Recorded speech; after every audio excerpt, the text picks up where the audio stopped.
அன்னலாரை சொல் செயல் அங்கீகாரங்கள் என பின்பற்றி ஒற்றி வாழ்ந்து மரணித்துவிட்ட சத்திய சகாபாக்களின் மீதும் நல்லடியார்களின் மீதும் இங்கு பேசப்படக்கூடிய மார்க்க உபதேசங்களை செவிதாழ்த்தி கேட்கவிருக்கின்ற சகோதர சகோதரிகள் அனைவரின் மீதும் உள்ள ரஹ்மான் சாந்தியும் சமாதானமும் வற்றா பெருங்கருணையும் நின்று நிலவட்டும் என்று பிரார்த்தனை செய்கிறேன். கண்ணியத்திற்குரிய சகோதர சகோதரிகளே, உங்கள் கைகளில் இருக்கக்கூடிய சிகரெட்டுகளை அணைத்துவிட்டு உங்கள் செல்போன்களுக்கு கொஞ்சம் ரெஸ்ட் கொடுத்துவிட்டு இங்கு பேசப்படக்கூடிய சில மார்க்க உபதேசங்களை சில நிமிடங்கள் செவிதாழ்த்தி கேட்குமாறு உங்கள் இடத்திலே கோரிக்கை வைத்தவனாக என் உரைக்கு செல்கிறேன். பேரன்புமிக்க பெரியோர்களே, சகோதரர்களே, கண்ணியமிக்க அல்லாஹ்வின் நல்லடியார்களே, அல்லாஹ் ரப்புல் ஆலமீன் நமக்கெல்லாம் இந்த தீனுல் இஸ்லாம் என்கிற மார்க்கத்தை பேரொருடையாக கொடுத்து அருள் புரிந்திருக்கிறார். இந்த மார்க்கத்தை நீங்கள் வாழ்க்கை நெறியாக ஏற்றுக்கொண்டு அதன்படி வாழ்ந்து மரணித்தீர்கள் என்று சொன்னால் நீங்கள் எண்ணி பார்த்திராத இன்பங்கள் நிறைந்த இன்னொரு வாழ்வை உங்களுக்கு பரிசாக வைத்திருக்கிறேன் என்று அல்லாஹ் நமக்கு சொல்லுகிறார். அப்படிப்பட்ட நித்தியமான வாழ்வை அடைவதற்காக உங்களுக்கு வழிகாட்டியாக என் புறத்திலிருந்து ஒரு நபர் தேர்ந்தெடுக்கப்பட்டு அந்த நல்லடியார் மூலமாக உங்களுக்கு இந்த மார்க்கத்தை நான் முழுமைப்படுத்துகிறேன் என்று அல்லாஹ் ரப்புல் ஆலமீன் பல தூதர்களை இந்த சமூகத்திற்கு வழங்கி இருக்கிறார். அதில் இறுதியாக நம்முடைய உயிரிலும் மேலான நபி ஸல்லல்லாஹு அலைஹி வஸல்லம் அவர்களை அவர்களுடைய உம்மத்தாக நம்மை ஆக்கி பேரருள் புரிந்திருக்கிறார். எந்த அளவுக்கு என்று சொன்னால், அல்லாஹ்வின் தூதர் ஸல்லல்லாஹு அலைஹி வஸல்லம் அவர்கள் தங்களுடைய வாழ்நாளிலே முதலும் கடைசியுமாக ஹஜ் செய்திருக்கிறார்கள். அதை ஹஜ்ஜத்துல் விதா என்று சொல்லுவோம், இறுதியான ஹஜ். அந்த ஹஜ்ஜத்துல் விதாவிலே நபிகள் நாயகம் ஸல்லல்லாஹு அலைஹி வஸல்லம் அவர்கள் ஒரு பேருரையாற்றுகிறார்கள். எப்படிப்பட்ட உரை என்று தெரியுமா?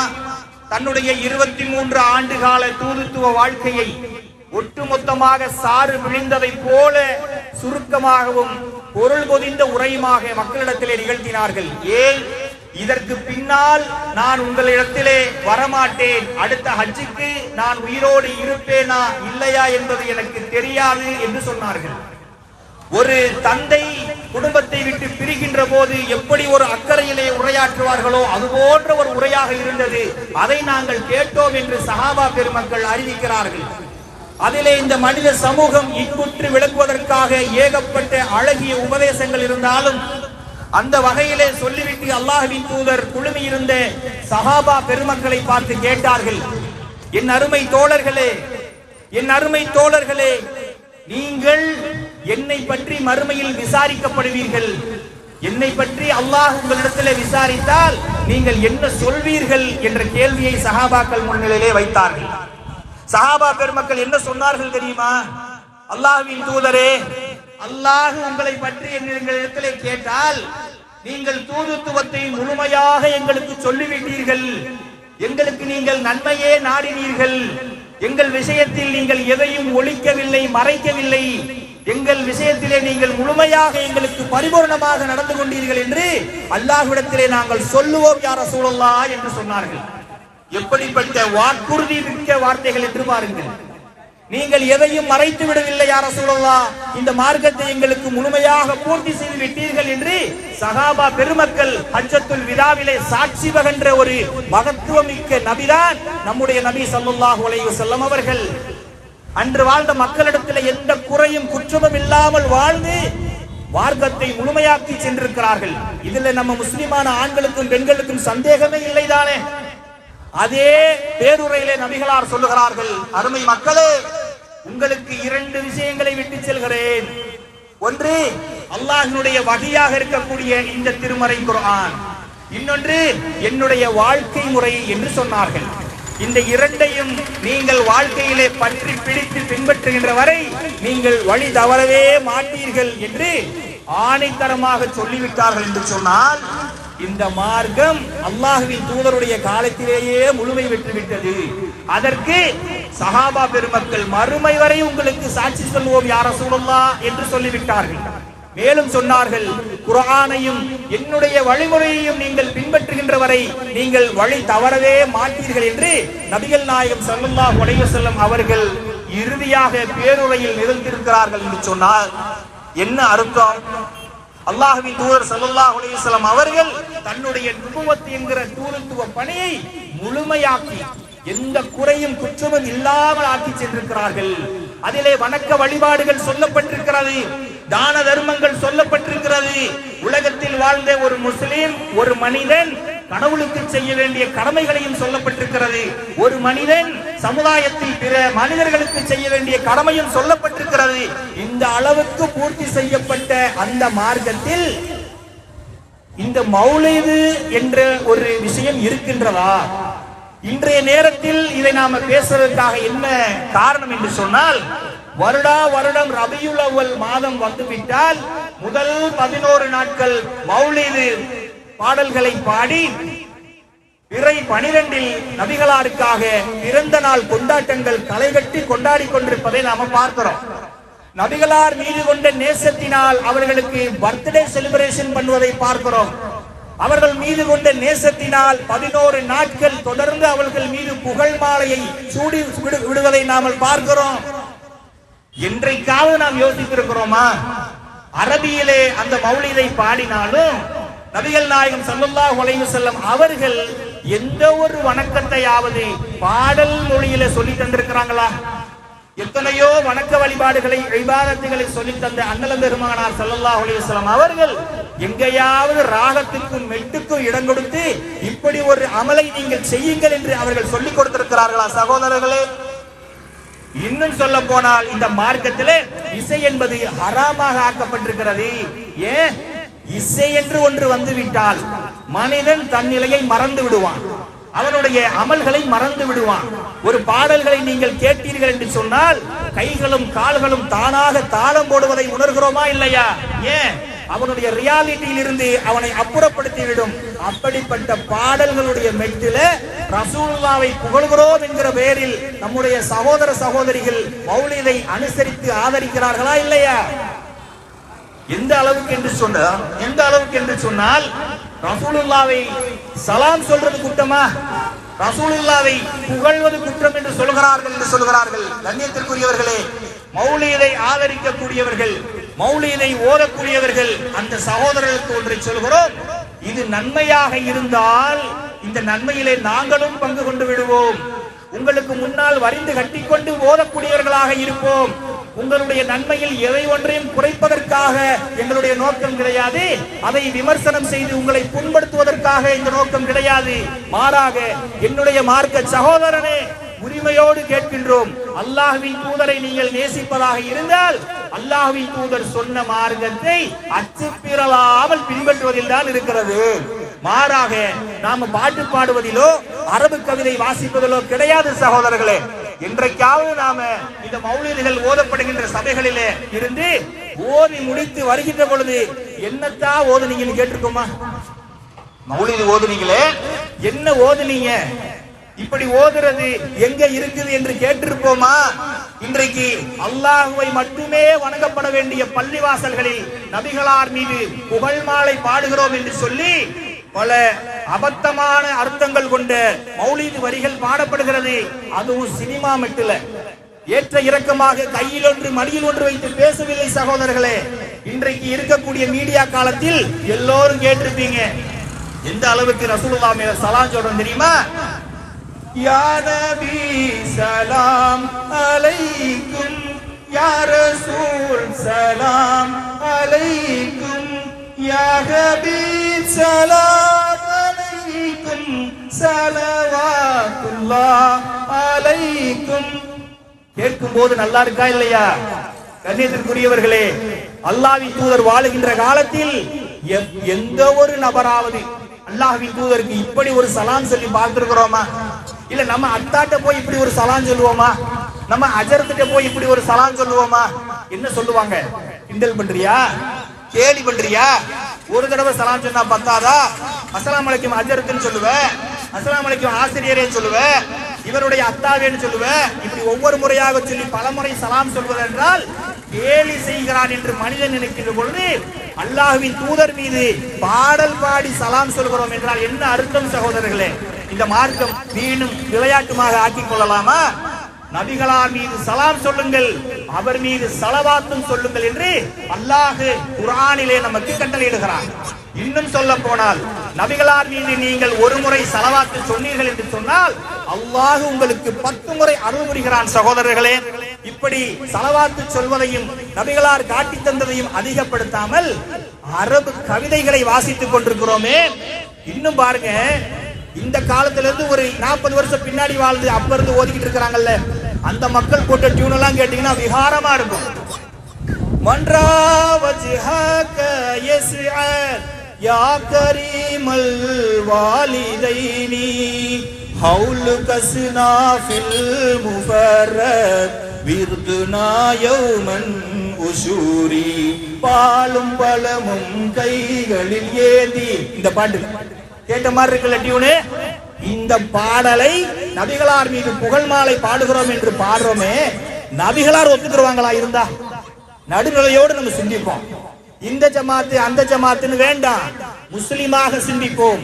நபிகளார் இருந்தால் இப்படி என் மீது ஸலவாத்து சொல்ல சொல்லி சலாம் சொல்ல சொல்லி சொன்னேனான்னு கேட்பாங்களா இல்லையா? இதை ஆதரிக்கக்கூடிய சகோதரர்கள் நடத்துகின்ற மதரசாக்கள்ல திருமறை குர்ஆனை மனனம் செய்யக்கூடிய அந்த பெரும்பணியை செய்யக்கூடிய ஹாஃபில் மாணவர்கள் பாடின ஒரு பாட்டுங்க ரிலீஸ் ஆகுது. நபியே யா நபியே யா நபியே நபியே நபியே. என்ன பாட்டு விளங்குதா? அன்பே அன்பே கொல்லாதேன்னு ஒரு பாட்டு வாட்ஸ்அப்ல பிரபலமா பரவிக்கிட்டு இருக்கு. இது மார்க்கமா? இப்படி அல்லாஹ்வின் தூதரை புகழ முடியுமா?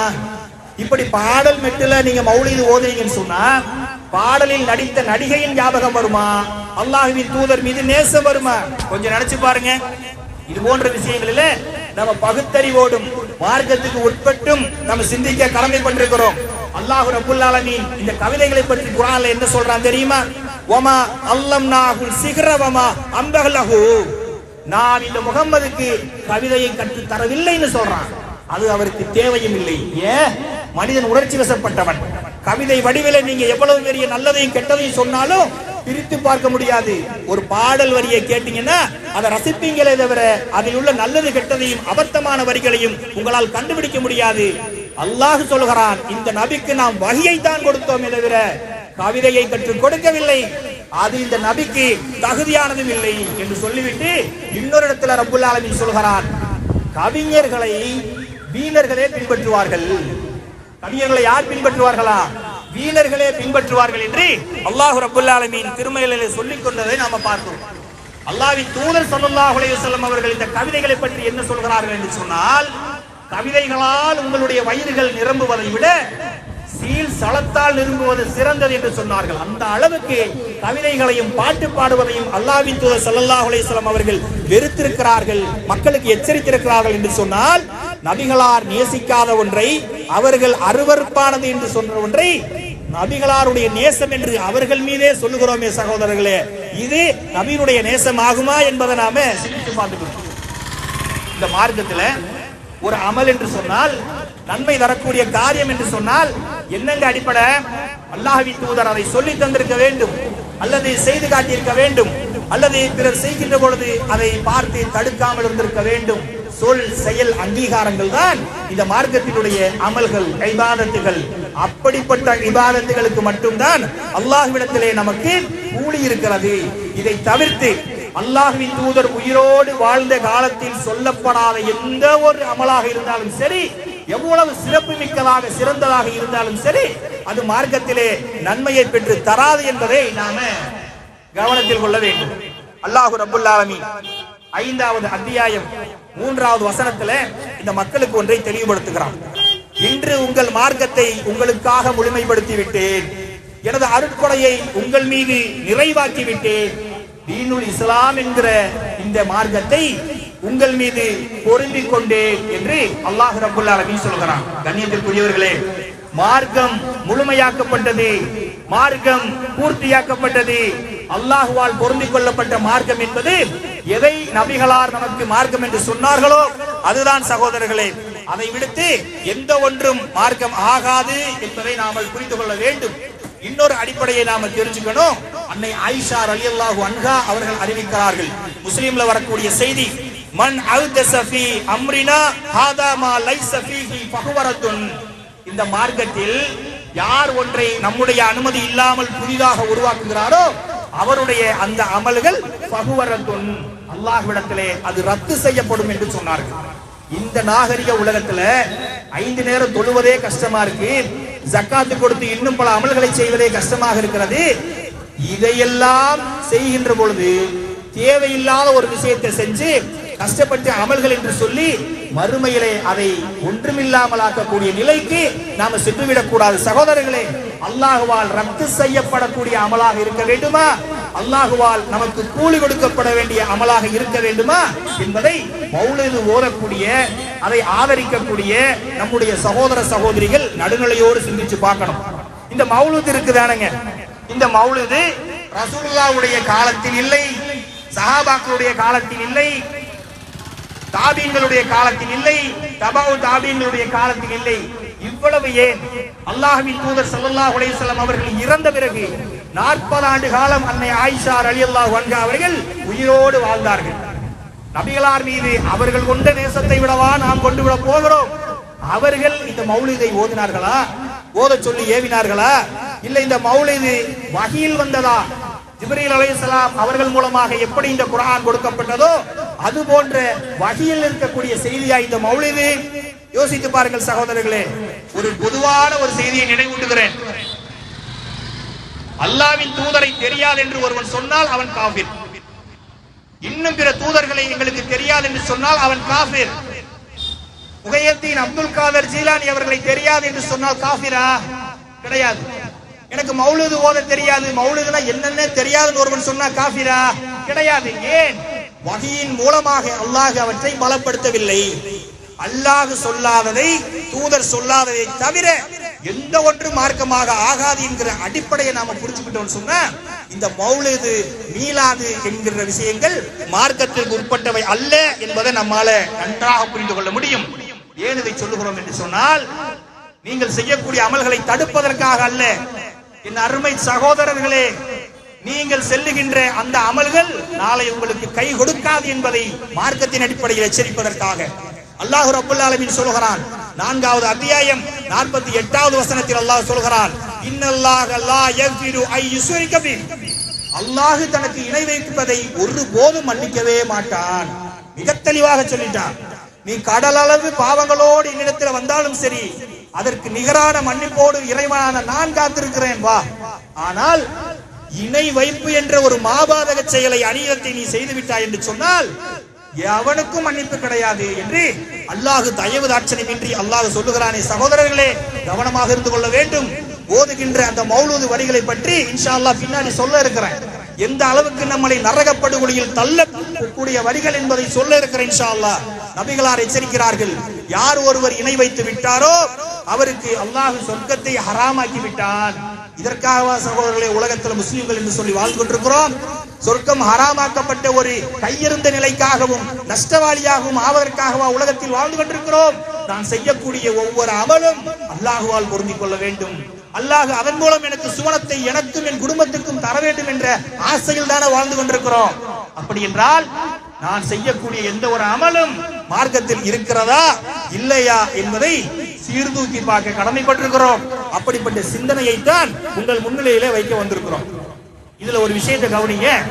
அல்லாஹ்வின் தூதர் ஸல்லல்லாஹு அலைஹி வஸல்லம் அவர்களை அல்லாஹ்வினுடைய இடத்திற்கு உயர்த்தக்கூடிய மாபாதகமான வரிகளை இந்த மௌலிது கொண்டிருக்கிறது என்று சொல்கிறோம்ல. இப்படியெல்லாம் நடந்துவிடும் என்பதற்காகத்தான் அல்லாஹ் ரப்புல் ஆலமீன் திருமறை குர்ஆனிலேயே பல இடங்களில் ரசூலுல்லாஹ்வை சொல்றான். நபியே, நீங்கள் மனிதர் தவிர எதுவும் இல்லை என்பதை டிக்ளேர் பண்ணிருங்க. ஏன் தெரியுமா? உங்கள் மீது கொண்ட பாசத்தின் காரணமாக பின்னால் வரக்கூடிய மனிதர்கள் வழி தவறி செல்வதற்கு ஏதுவாக ஆகிவிடும் என்று அல்லாஹ் ரப்புல் ஆலமீன் மிக தெளிவாக எச்சரிக்கிறான். நபிகளார் சொல்லுகிறார்கள், 41வது அத்தியாயம் 6வது வசனத்தில் அல்லாஹ் சொல்லுகிறான், குல் இன்னமா அன பஸரும் மிஸ்லுகும் யூஹா. நான் உங்களை போன்ற மனிதன் தான் தவிர வேறில்லை. நபிகளார் சொல்றாங்க.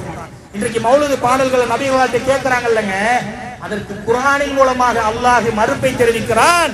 குல் இன்னமா அன பஸரும் மிஸ்லுகும் யூஹா. மனிதர்களே, நான் உங்களைப் போல மனிதர் தவிர வேறில்லை, வணக்கத்திற்குரிய அல்லாஹ்வே வணங்க தகுதியானவன், அவனிடத்திலே நீங்க மன்னிப்பு கேளுங்கன்னு நபிகள் நாயகம் ஸல்லல்லாஹு அலைஹி வஸல்லம் அவர்கள் சொல்கிறார்கள். ஏன் சொல்லுங்க? ரசூலுல்லாஹ் மீது அன்று வாழ்ந்த சஹாபா பெருமக்கள் அவ்வளவு பிரியம் வச்சிருந்தாங்க. இன்னைக்கு நபி நேசம்னு சொல்லிட்டு நாம பாட்டு பாடிக்கிட்டு இருக்கிறோமே, இப்படியான நேசமாது நபிகளார் போருக்கு புறப்படு என்றால் போருக்கு புறப்படுவார்கள். நபிகளாருடைய கண் அசைவுக்கு கட்டுப்படக்கூடிய ஆகச் சிறந்த முந்தைய முதல் சமூகம் அவர்கள்தான். எந்த அளவுக்கு அவர்கள் மேல் நேசம் என்று சொன்னால், நபிகளார் அவர்களை எப்படி சொல்லி அவர்கள் தங்களுடைய உறுதிப்பாட்டை நிலைநாட்டினார்கள் என்று சொன்னால், அல்லாஹ்வின் தூதரே, கடலுக்குள்ளே எங்கள் குதிரையை நீங்கள் செலுத்த சொன்னாலும் எங்கள் குதிரையின் கழுத்தில் அடித்து உள்ளே செலுத்துவோம், ஏன்னு கேட்க மாட்டோம் என்று சொன்னார்கள். அந்த அளவுக்கு நபிகளார் மீது பாசம் கொண்டவர்கள். அந்த பாசத்தின் காரணமாக மனிதர்கள் வழி தவறிவிடக் கூடாது என்பதற்காக அல்லாஹ் டிக்ளேர் பண்ண சொல்றா. நபிகளார் சொல்கிறார்கள், நான் மனிதன் தவிர வேறில்லை, அல்லாஹ்வினுடைய கருவூலங்களுக்கு நான் பொறுப்பாளர் இல்லை. தன் குடும்பத்தாரிடத்துல சொன்னாங்க, என் அருமை குடும்பத்தாரே, யா மக்சர குரைஷ், நாளை அல்லாஹ்விடத்திலே மறுமையிலே உங்களுக்கு ஏற்படக்கூடிய தண்டனையில் இருந்து எந்த ஒன்றிலிருந்தும் நான் காப்பாற்ற முடியாது. உலக விஷயத்திலே தன் மகளிடத்திலே சொன்னார்கள், அருமை மகள் பாத்திமாவே, உலக விஷயத்தில் அத்தா என்கிற முறையில் என்னிடத்தில் எதையும் கேளுங்கள், ஆனால் மறுமையிலே வந்து அத்தா என்று நின்று விடாதீர்கள். அல்லாஹ்விடத்திலே உங்களுடைய அமல்களும் உங்களுடைய இறை அச்சமும் இணை வைக்காத வாழ்க்கையும் தான் உங்களை ஈடேற்றும் என்று சொன்னார்கள். என்று சொன்னால் நம்முடைய நிலைமையை கொஞ்சம் நினைத்து பாருங்கள் சகோதரர்களே. இதனாலதான் நான் மனிதன் என்பதை அடிக்கடி அல்லாஹ்வின் தூதர் நிரூபித்துக் கொண்டே இருந்தார்கள். ஏன்? தன்னிடத்திலே அல்லாஹ்வினுடைய விஷயத்தை கேட்டுவிடக் கூடாது, நான் வகையை தெளிவாக சொல்ல வந்த ஒரு தூதர் தான் என்பதை நிரூபித்துக் கொண்டே இருந்தார்கள். ஒரு முறை சஹாபா பெருமக்கள் அல்லாஹ்வின் தூதர் ஸல்லல்லாஹு அலைஹி வஸல்லம் அவர்களை சந்திக்க வர்றாங்க. வருகின்ற பொழுது ஒரு பாச மிகுதியால என்ன சொல்லிட்டாங்க தெரியுமா?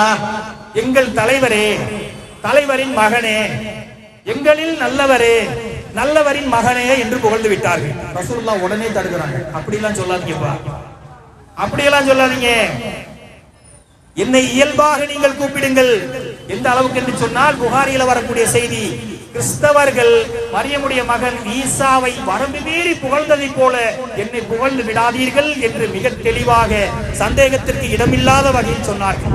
தன்னுடைய இறுதி நேரத்தில் கூட அல்லாஹ்வின் தூதர் ஸல்லல்லாஹு அலைஹி வஸல்லம் சொன்னார்கள், என்னுடைய அடக்க தலத்தை நீங்கள் வணக்கத்தலமாக மாற்றி விடாதீர்கள், என் விஷயத்தில் எந்த கொண்டாட்டத்தையும் நீங்கள் ஏற்படுத்தி விடாதீர்கள் என்று சொன்னார்கள். என்று சொன்னால், மீலாது மௌலிது கொண்டாடுகிறோமே சகோதரர்களே, இது மார்க்கத்தால் ஏற்றுக்கொள்ளப்படுமா?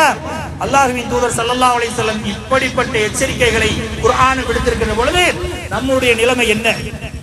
மௌலிதுல ஒரு வரி வருதுங்க, வஆலிமுஸ் சிர்ரி வஅஃபா, மறைவானவற்றையெல்லாம் அறிந்த நபி அவர்களே என்ற ஒரு வாசகம். மறைவானவற்றை நபிகள் அறிவார்களா? தன்னுடைய பேர பிள்ளை சக்கராத்தினுடைய நேரத்தில் இருக்கும் போது நபிகளாருடைய கைகளிலே கொடுத்தாங்க.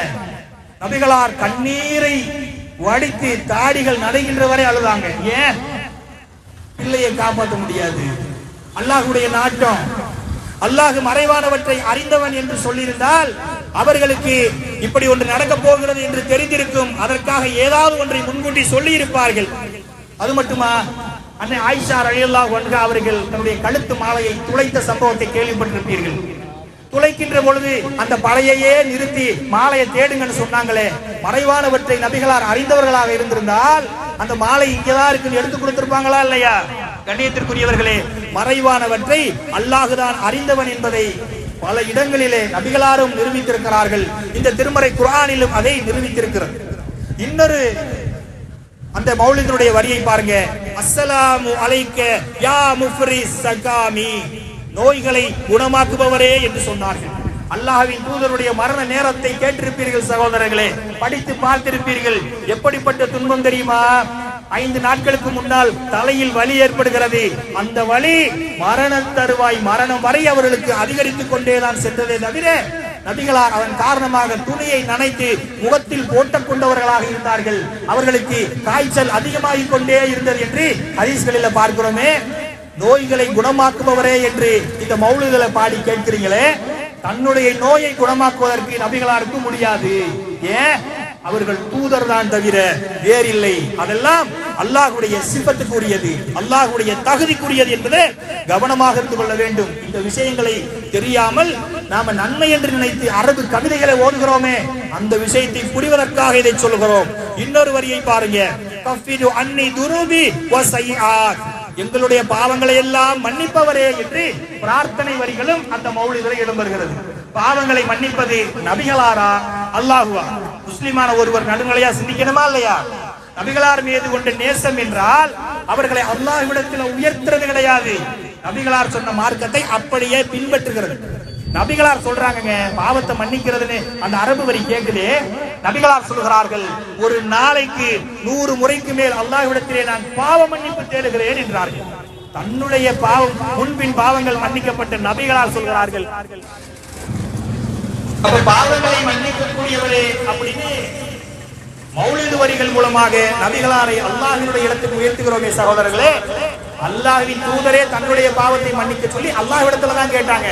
அப்ப நம்ம வரம்பு மீறிய செயலை செய்யலாமா? அல்லாஹ்வினுடைய தகுதியை நபிகளாருக்கு நாம கொடுத்தோம்னா அல்லாஹ்வுக்கு இணை வைத்து விட்டோம், அந்த பாதக செயலை செய்து விட்டோம் என்று அர்த்தம். இதில் கவனமாக இருந்து கொள்ள வேண்டும். இன்னொரு வரி வருகிறது, அபத்தமான வரி. யாமந்த மாதா வஜ்தரம் லிமன் ஹல்லல் ஹரம், குற்றம் இழைத்தவனே, அந்த வரி கவனிங்க, குற்றம் இழைத்தவனே, கை சேதப்பட்டவனே, நபிகளாரிடத்தில் சரணடைந்து விடு. எப்படிப்பட்ட வரி? அல்லாஹ்விடத்திலே குற்றத்தை ஒப்புக்கொண்டு சரணடைந்து திரும்ப வேண்டுமா? நபிகளாரிடத்திலே சரணடைந்து விட வேண்டுமா? யாமந்த மாதா வஜ்தரம் லிமன் ஹல்லல் ஹரம் என்று சொல்லக்கூடிய இப்படி ஷிர்கான வரிகள் நிறைந்த அரபு பாடல் தான் இந்த மௌலூது வரிகள் என்பதை புரிந்து கொள்ள வேண்டும். கண்ணியத்திற்குரியவர்களே, இப்படிப்பட்ட வரிகளை கொண்ட இந்த பாடல்களை ஓதுகின்ற பொழுது ஓதக்கூடிய அந்த சபைக்கு நபிகளார் வருவார்கள் என்கிற ஒரு நம்பிக்கை இருக்குது. எவ்வளவு பெரிய மோசமான நம்பிக்கை! ஒரு 100 இடத்துல ஓதுறாங்கன்னு வைங்க, 100 இடத்துல நபிகளார் வருவாங்கன்னு ஒரு நம்பிக்கை இருக்குது. அப்படியா? ஒரு மனிதர் ஒரு இடத்துக்கு தான் செல்ல முடியும், போனாலும் உயிரோடு இருக்கின்ற பொழுதே ஒரு இடத்துக்கு தான் செல்ல முடியும். எல்லா மஜ்லிஸுக்கும் நபிகளார் வருவார்கள் என்று நினைப்பது இணை வைப்பா இல்லையா? நாம ஒரே நேரத்தில் லட்சக்கணக்கான கோடிக்கணக்கான பிரார்த்தனைகள் அல்லாஹ்விடத்தில் வைக்கிறோமே, எல்லா பிரார்த்தனையும் அல்லாஹ் செவியேற்கிறானா இல்லையா? எல்லா மொழிகளிலும் அல்லாஹ் செவியேற்கிறானா இல்லையா? நம்முடைய பிரார்த்தனைகள் அல்லாஹ்வுக்கு விளங்குமா இல்லையா? இதே கான்செப்ட் தூக்கிட்டு வந்து நபிகளாருக்கு வைக்கிறார்கள். எல்லா சபைக்கும் நபிகளார் வருவாங்க. இது அல்லாஹ்வினுடைய தகுதி இல்லையா? இது இணை வைப்பு காரியம் இல்லையா? இப்படிப்பட்ட விஷயங்களை எல்லாம் இன்னொரு முறை எப்படி நம்புறாங்கன்னா, 12 ரக்காத்துகள் தொழுது 1000 முறை முஹையத்தீன் அப்துல் காதர் ஜீலானி அவர்களை அழைத்தால் அவர்கள் அந்த மஜ்லிஸுக்கு வருவார்கள் என்று நம்புகிறார்கள். இது எங்கெங்க மார்க்கத்தில் சொல்லப்பட்டிருக்கு? நபிகளார் சொல்லுகின்ற பொழுது இப்படி ஒரு நடைமுறையை சொல்லிக் கொடுத்தார்களா? இதையெல்லாம் தடுப்பதற்கு கடமைப்பட்டிருக்கிற நம்முடைய கண்ணியமிக்க ஆலிம் பெருமக்கள் எதையும் கண்டுகொள்ளாமல் இதற்கு சப்போர்ட் செய்வதை பார்க்கிறோம். புது வீடு கட்டுறீங்களா, மௌலிது ஓதணும்.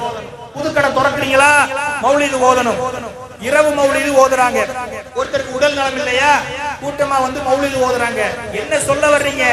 மௌலிது ஓதுனால் பரக்கத்து வரும் சொல்ல வர்றீங்களா? மௌலிது ஓதுனால் ஷிஃபா கிடைக்கும், உடல் நலம் கிடைக்கும் என்று சொல்ல வருகிறார்களா?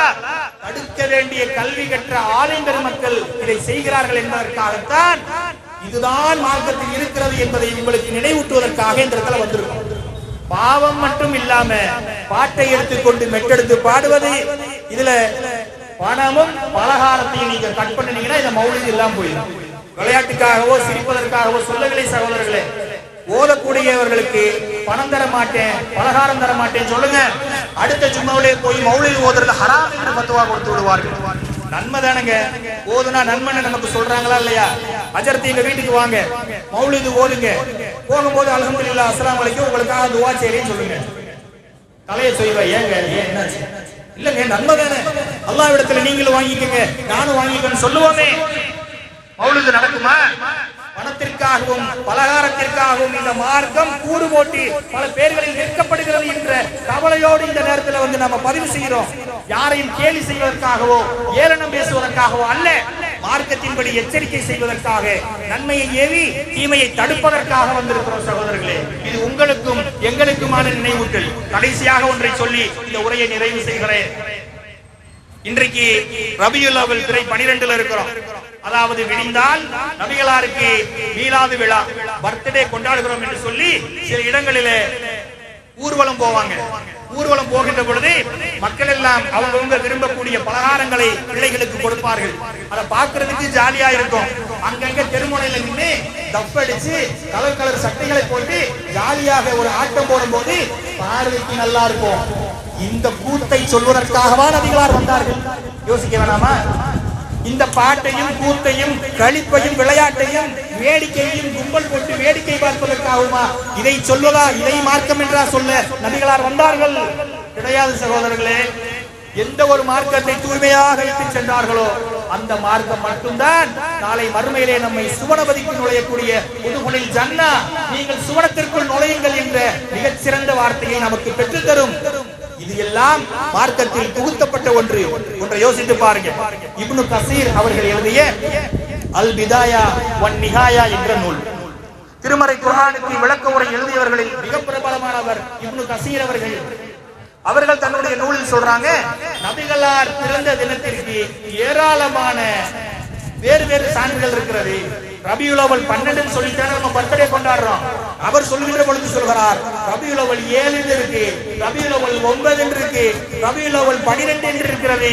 இது போக சில தகவல்கள் என்ன சொல்லுதான், ரமலான்ல ரசூலுல்லாஹ் பிறந்தாங்க என்ற தகவலும் இருக்கான். இதை எடுத்துக் கொள்வீர்கள். அப்ப பிறந்ததற்கு நபிகளார் ரபியுல் அவ்வல் பிறந்தார்கள் என்பது உண்மை, நபிகளார் திங்கட்கிழமை பிறந்தார்கள் என்பது உண்மை. ஆனால் எந்த டேட் என்பதெல்லாம் நம்மளை போல சர்டிபிகேட் வாங்கி வைக்கல. நபிகளார் காலத்தில் பிறந்த எந்த குழந்தைக்கும் தான் எப்பொழுது பிறந்தேன் என்பதற்கு ஆதாரம் கிடையாது. சகோதரர்களே, நாமளா ஒன்றை உருவாக்கி கொண்டா நபிகளார் மகிழ்ச்சி அடைவார்களா? அவர்களுடைய சிபாத்தை நம்ம பெற முடியுமா? நபிகளாரை பின்பற்றியதாக ஆகுமா? மாறாக என்ன ஒரு விளைவு தரும் தெரியுமா? நபிகளார் சொல்லாத செய்யாத அவர் மீதே இட்டு கட்டக்கூடிய பாவத்துக்கு ஆளாயிடுவோம். இந்த மௌலிதை ஓதினால், இந்த மீலாதை ஆதரித்தால், அந்த ஊர்வலத்தில் கலந்து கொண்டால், அதற்கு பொருளாதார உதவி செய்தால், இப்படி எந்த வகையில் அந்த விளையாட்டான மார்க்க புதுமைக்கு நாம ஒத்துழைக்கிறோமோ அந்த பாவத்தில் நாமும் ஆளாகி விடுவோம். கண்ணியத்திற்குரியவர்களே, நபிகளாருக்கே பர்த்டே கொண்டாடுறோமே, என் பிள்ளைக்கு கொண்டாடினா என்ன? இதுதான் இன்னைக்கு முஸ்லிம் சமூகத்தில் பரவி இருக்கக்கூடிய முக்கியமான ஒரு நோயினே சொல்லுவோம். பிற சமூகத்தை விட முஸ்லிம் சமூகம் பர்த்டே கொண்டாட்டத்துல நம்பர் 1 இருக்க முடியுமா? ஒரு நாளைக்கு ஒரு வேலை செய்து 500 ரூபாய் சம்பாதிப்பாரு. இன்னைக்கு பர்த்டே கேக்கு 700 ரூபாய். எப்படி சகோதரர்களே வாழ்க்கை தரம் உயரும்? அதற்கு ஒரு ட்ரெஸ் எடுக்கணும். இதெல்லாம் ஜாலின்னு சொல்லி செய்யறோமே, வாழ்க்கையை கடுமையாக்கி கொள்வதற்காகவா மார்க்கம் கொடுக்கப்பட்டது? உங்களது வாழ்க்கை நீங்கள் எப்படிப்பட்ட குஃப்ரிலே வாழ்ந்தாலும் சரி, இந்த மார்க்கத்தின் மூலமாக நீங்கள் எளிமையான அழகான மன ராகத்தான வாழ்க்கையை வாழ்ந்து மன்னிக்க வேண்டும் என்பதற்காகத்தான் இந்த மார்க்கம் தரப்பட்டது. இந்த பர்த்டேகளை அடிப்படையா ஒரு விஷயம் புரிந்து கொள்ளுங்கள். கிரேக்கர்களுடைய பழக்கம் தான் இந்த பர்த்டே கொண்டாடுறது. இன்னைக்கு வட்ட வடிவில் கேக்கு செஞ்சு வைக்கணும் இல்லைங்க, பர்த்டே என்றாலே கேக்கு வெட்டணும். இது என்ன வழக்கம் தெரியுமா? ஆர்டெமி லூனா என்று சொல்லக்கூடிய ஒரு பெண் தேவதையினுடைய பேர். அந்த பெண் தேவதையை, நிலாவை ஒரு பெண் தேவதையாக கருதி ஆர்டெமி லூனா என்று சொல்லி கிரேக்கர்கள் வணங்கினார்கள். அதற்கு பர்த்டே கொண்டாடினார்கள். காலப்போக்கில் அதை கல்லாக செய்து வட்ட வடிவிலே வைத்து அந்த நிகழ்ச்சியை செய்தார்கள். நாகரிகம் வளர வளர கேக்குகளை செய்து வைத்து நிகழ்ச்சிகளை செய்தார்கள்.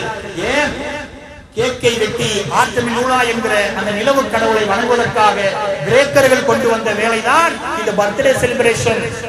கிறிஸ்தவர்கள் ஒப்புக்கொண்டார்கள். அவர்கள் எப்பொழுதோ வழிதவறி விட்டார்கள் மார்க்கத்தில் இருந்து.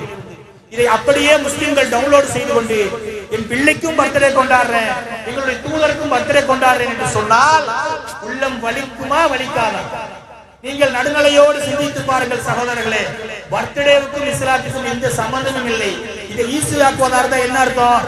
ரசூலுல்லாஹ்வுக்கே அன்பின் காரணமா பர்த்டே கொண்டாடுறோம், நம்ம பிள்ளைக்கு கொண்டாடக்கூடாதா?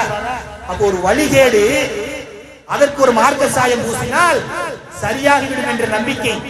இதை யார் தவறு செய்தார்கள் என்பதை பற்றி பேச்சல்ல. வாழ்ந்து மரணிப்பதற்கு முன்னால் இந்த தவறிலிருந்து நாம் விலகிக் கொள்ள வேண்டும் சகோதரர்களே. இந்த பர்த்டே ரசூலுல்லாஹ்வுக்கு மட்டும் கொண்டாடுறாங்கல்ல, பாத்திமியாக்கள் என்று சொல்லக்கூடிய ஷியா பிரிவினர் 4 வகையான பர்த்டே கொண்டாடுவாங்க. ரசூலுல்லாஹ்வுடைய குடும்பத்தினரோட பேர பிள்ளைகளோட அவர்களுக்கு சேர்த்து 4 பர்த்டே கொண்டாடுவாங்க. அப்ப இந்த ரசூலுல்லாஹ்வுக்கு மீலாது கொண்டாடக்கூடியவர்கள் மிச்சம் இருக்கக்கூடிய பர்த்டேவை ஏன் கொண்டாட மாட்டேங்கிறாங்க? ஒரே குளறுபடி. மார்க்கம் என்று சொன்னால் தானே உலகம் முழுக்க ஒரே மாதிரி இருக்கும்.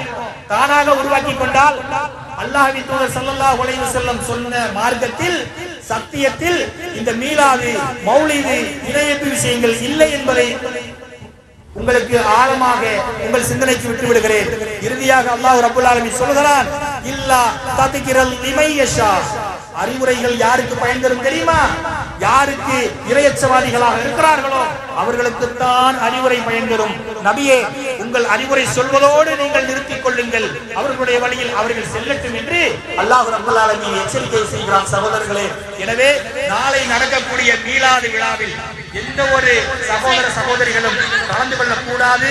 நீங்கள் அதை தடுக்க முடியாவிட்டாலும் மார்க்க முரணான விஷயத்திலிருந்து ஒதுங்கிக் கொள்ளுங்கள் என்கிற கோரிக்கையை உரிமையோடும் அன்போடும் உங்களிடத்தில் வைத்து, அல்லாஹ் ரப்பல் ஆலமீன் நாம் ஏகத்துவத்திலேயே வாழ்ந்து நபிகளாரை பின்பற்றிய மக்களாக வாழ்ந்து அந்த ஏகத்துவத்திலேயே மரணிக்கக்கூடிய நற்பாக்கியத்தை உங்களுக்கும் உங்கள் குடும்பத்தாருக்கும் எனக்கும் என் குடும்பத்தாருக்கும் தந்தல் புரிய வேண்டும் என்று சொல்லி என் உரையை நிறைவு செய்கிறேன். வாஹிர் தாவானா அல்ஹம்துலில்லாஹி ரப்பில் ஆலமீன். அஸ்ஸலாமு அலைக்கும் வரஹ்மத்துல்லாஹி வபரகாத்துஹு.